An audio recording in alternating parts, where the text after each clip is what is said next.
بسم اللہ الرحمن الرحیم۔ السلام علیکم، کیسے ہیں آپ لوگ؟ انشاءاللہ کہ آپ سب لوگ اچھے ہوں گے۔ اب آئیے ہم اپنے لیسن کا آغاز کرتے ہیں۔ ہمارا آج کا ٹاپک ہے جنت البقیع۔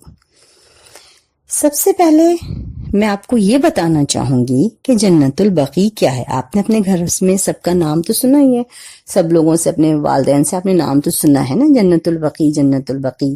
کیلنڈر وغیرہ میں بھی تصویر دیکھی ہوگی، اماموں کے نام بھی دیکھے ہوں گے آپ نے۔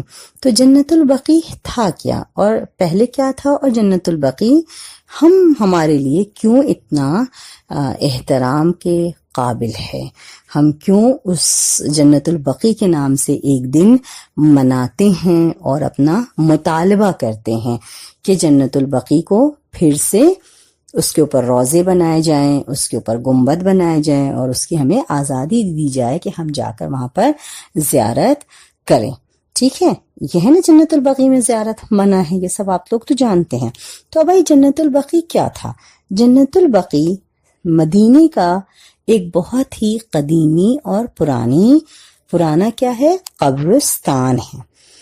کب یہ قبرستان بنا تھا؟ جب مسلمان ہجرت کر کے کہاں آئے؟ مدینے، یثرب، یعنی پرانا نام جو تھا اس کا۔ جب یہاں کے اوپر آئے تو آپ کو پتہ ہے نا کہ انسان جب دنیا میں آیا ہے تو وہ مرے گا بھی، ٹھیک ہے۔ تو جب یہاں کے اوپر آئے تو یہاں پر ایک باغ تھا جس کا نام تھا غرقد، جو دور پہ تھا باغ کا اس کا نام کیا تھا؟ غرقد۔ تو اسی لیے اس کو بقیع غرقد بھی کہتے ہیں۔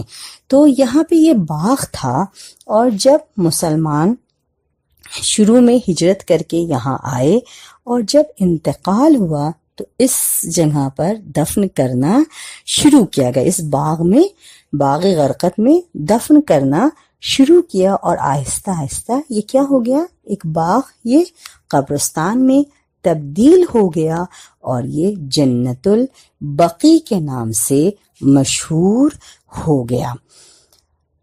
تو اس میں سب سے پہلے جو دفن کیا گیا غرقد میں وہ کون تھے؟ سن 3 شعبان اور 3 ہجری، تاریخ کیا ہے؟ 3 شعبان 3 ہجری کو رسول اللہ کے ایک اصحابی تھے، ان کا نام تھا عثمان بن مظعون، جو کہ مہاجر تھے۔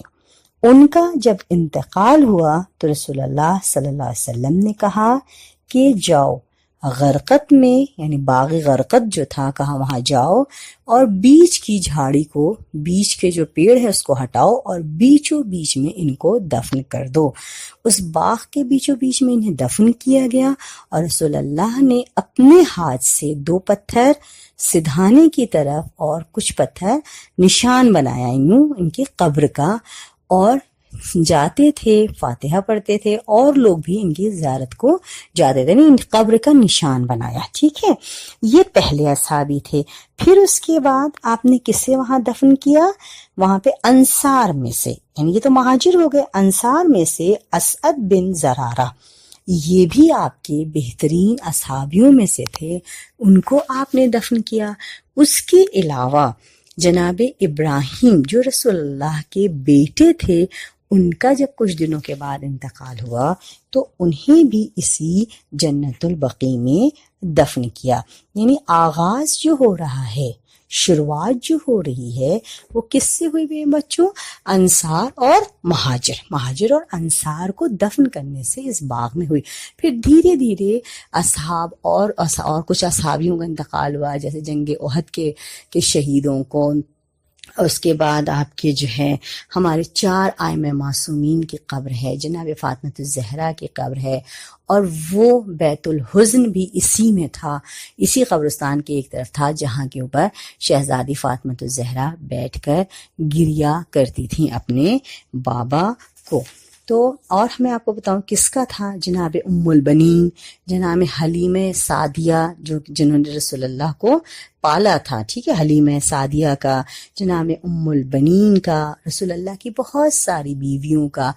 اور اس میں سب سے بڑی بات کیا ہے کہ جو ہمارے معصومین ہیں، جن کی زیارت ہم پڑھتے ہیں، وہ لوگ یہاں کے اوپر دفن تھے. جناب رسول اللہ کی پھوپھی اس پہ دفن تھی.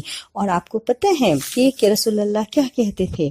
جناب ابن عباس راوی ہیں، وہ یہ کہتے تھے سلام ہو تم پر اے اہل قبور، خدا تمہیں اور ہمیں اپنے سائے مغفرت میں قرار دے.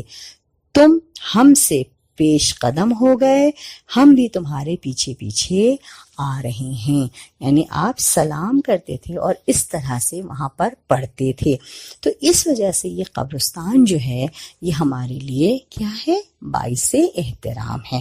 آپ نے اپنے والدین کے ساتھ آپ قبرستان میں جاتے ہو نا تو پوچھتے ہیں یہاں کون دفن ہے، کون ہے، تو آپ کہتے ہیں نا کہ دادا ہیں آپ کے، نانا ہیں، یا آپ کے خاندان کے بزرگ ہیں. تو اسی طرح سے جو ہمارے اسلام کے رسول کے چچا پھوپھی اصحاب عزیز جو لوگ دفن تھے، تو اس کو، اور سب سے بڑی بات ہمارے 4 امام، شہزادی فاطمہ، یہ سب یہاں پر دفن تھیں. تو اس لیے اس کو جنت البقیع کہتے ہیں، اور یہ ہمارے لیے بہت قابل احترام جگہ تھی، زیارتوں دعاؤں کو قبول ہونے کی جگہ تھی یہ. تو اس کو کیا کیا؟ جو دشمن تھا اسلام کا اس نے اس کو گرا دیا. ٹھیک ہے، دشمن نے اس کو گرایا. پہلی مرتبہ کب کوشش ہوئی تھی؟ پہلی مرتبہ 1230 ہجری میں، جب کہ عثمانی حکومت تھی. یہ لوگ کہاں گھسے؟ مدینے میں آئے اور جنت البقیع کو بھی انہدام کیا اور بہت ساری مسجدوں کو گرایا. لیکن اس کے بعد کیا ہوا کہ آواز اٹھی مسلمانوں کا، تو پھر سے گنبد وغیرہ تعمیر کر دیا گیا. لیکن جب 8 شوال 1344 عیسوی آئی، یعنی 21 اپریل 1925، 21 اپریل 1925 عیسوی، جب بدھ کا دن تھا، عبدالعزیز بن سعود کی جو تھی وہ سرپرستی میں یا اس کے آرڈر سے جنت البقیع کو، پورے گنبد کو، جتنے روضے بنے تھے وہاں کے اوپر، جتنی قبریں تھیں، سب کو ختم کر دیا گیا. کیونکہ 8 شوال کو تمام نشانات جنت البقیع کے ختم ہو گئے، پابندی لگا دی گئی. اب کوئی بھی یہاں پہ زیارت نہیں کر سکتا تھا، نہیں جا سکتا تھا. تو اس لیے اس دن کو ہم کیا مناتے ہیں؟ 8 شوال، یعنی عید کے مہینے کی 8ویں تاریخ. عام زبان میں آپ کو سمجھانے کے لیے، عید کے مہینے کی 8ویں تاریخ جو ہوتی ہے، اس دن ہم کیا مناتے ہیں؟ یوم انہدام جنت البقیع.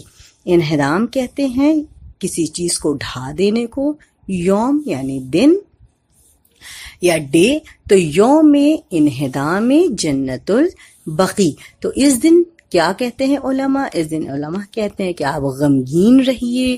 اس دن مجلس ہوتی ہے، دعائیں پڑھی جاتی ہیں اور افسوس ظاہر کیا جاتا ہے کہ اے مولا، آپ کے روضے کو کیا کر دیا گیا؟ گرا دیا گیا، اور ساری قبروں کے نشان ختم ہو گئے ہیں. اور یہاں پر کون آتا تھا؟ ہمارے نبی آتے تھے اور سلام پڑھتے تھے، دعا کرتے تھے. تو ہم بھی یہاں پر اب نہیں پہنچ سکتے ہیں، اور دعا کرتے ہیں کہ کیا ہو؟ اللہ تعالیٰ جلد از جلد امام زمان علیہ السلام کا ظہور فرمائے اور یہ جنت البقیع پھر سے بہترین روضے میں تعمیر ہو جائے اور ہم اور آپ سب مل کر زیارت کریں. میں اس لیسن کے ساتھ بعد میں آپ کو 4-5 پک بھیجتی ہوں کہ جنت البقیع پہلے کیسا تھا، پھر انہدام ہوا اور کس طرح سے ویران ہو گیا.